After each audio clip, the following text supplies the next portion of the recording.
Sa ginanap na beauty contest kamakailan sa Mahayhay, Laguna, And to the list we have from Barangay Piin, Cherupa. ang mga rumampa puro long-legged.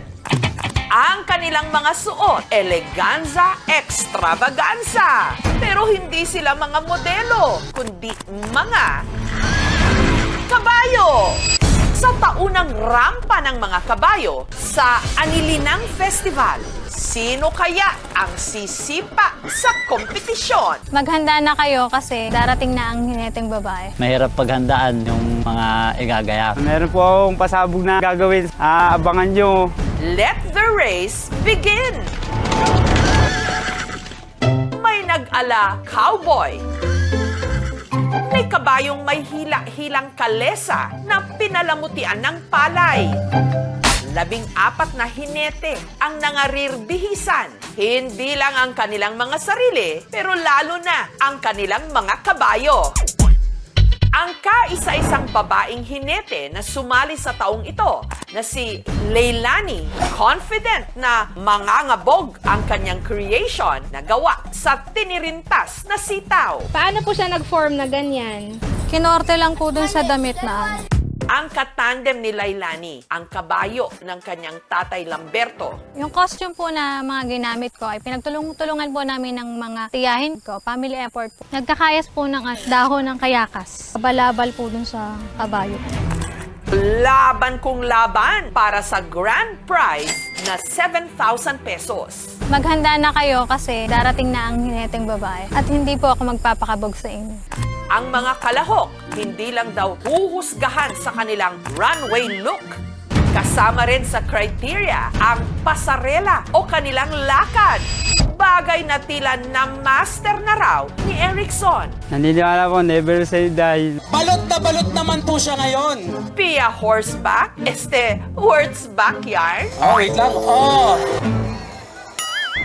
Kung papalarin daw na maiuwi ang corona at ang cash prize, plano niyang idagdag ang pera pambili ng sarili niyang kabayo. Peso po ng kabayo ay 20,000. Maigi po yung may sarili at mapopokus nyo pong alagaan. Nagagamit na po yun sa panghanap buhay. Si Romnick naman, isa sa may tinuturing na dark horse ng kompetisyon. Kabado 20 rin daw siya pagdating sa pinaka-importanting round ng competition, ang Q&A. Ano kaya itatanong sa akin? Nasagot ko din sa isip ko para po makomportable ang aking isip na mga tanong. Mabuti na lang daw at nariyan ang kanyang coach, ang misis niyang si Grace. Kung papipiliin ka, bakal ng kabayo o sapatos ng asawa mo? Bakal ng kabayo. Pag nagkaroon kami ng kargahan ni kabayo, pwede ko naman ikaw ibili ng sapatos pagka kumita na kami. Ay, malaki naman yung kumpiyansa ko kasi pag nasagot siya, focus siya, laging galing sa puso.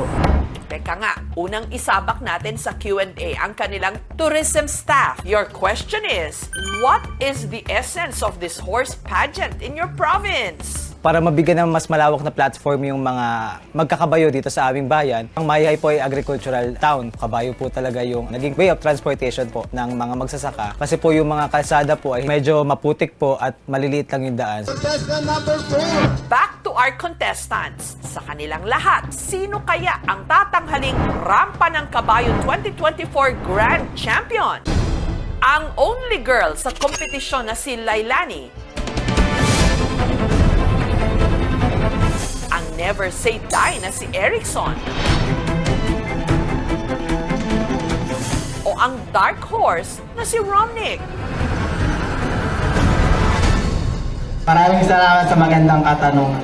Pagkatapos rumampa, isa-isa nang humarap sa mikropono ang mga hinete para sa kanilang Q&A. Ano ang pinakamasayang parte ng buhay mo bilang isang magkakabayo? Yung naranasan ko na magkarga sa kalo ng kamatis kung ano yung ginagawa ng tatay ko. Kahit mahirap. Kung ikaw ang papipiliin, ano ang mas pipiliin mong alagaan? Ang kabayo o ang manok? Una sa lahat, kabayo. Ito po ay ginagamit natin sa panghanap buhay, sa araw-araw na kargahin. Ano ang nag-udyok sa iyo upang ikay mahilig sa pagkakabayo? Ang gusto sa akin na nakita ko sa aking ama, dahil siyang nagbuhay sa amin dahil sa kanyang kabayo.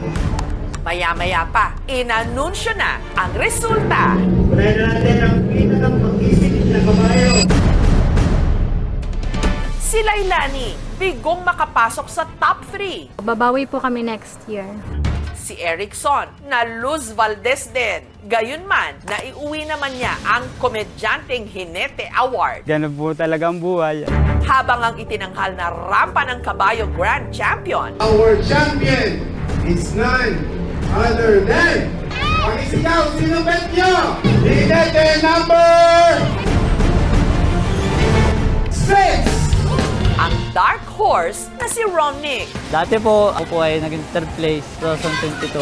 Ngayon po, champion. At saka kaya po, masayang masaya.